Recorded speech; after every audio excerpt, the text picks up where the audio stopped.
Tonight, a warning from pharmacists as COVID cases here in Arkansas continue to climb. Those tests in your medicine cabinet might not be enough to detect the virus.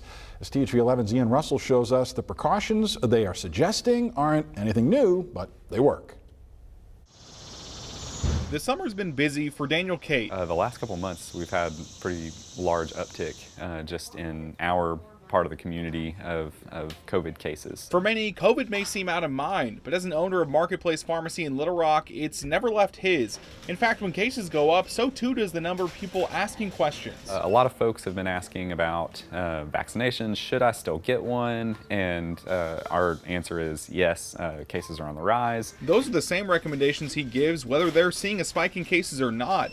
But the situation has changed. We're much more prepared now than when the pandemic started. It's not something that needs to completely shut us down or shelter our lives now, but we can just be mindful, be responsible, and take some precautions here and there. And those precautions will sound familiar. Wear a mask, social distance, and stay home if you feel sick. Those things that we need to do, the quarantine, staying away from people, wearing a mask, are still important for people to do. And Pace at Kavanaugh Pharmacy says the basics work, adding that you should get tested even if you think you may have COVID. And while those at-home tests are okay, she says they're not always the best. So it's just kind of one of those things. People need to be aware that those at-home tests have a very high rate of false negatives. If symptoms get worse and a home test said negative, it's probably a good idea to go for one of the more accurate tests, like a PCR. Whether you're experiencing COVID symptoms or you're just feeling under the weather, both Cate and Pace are urging you to stay home until you can get an accurate test. It's not one of those things we should just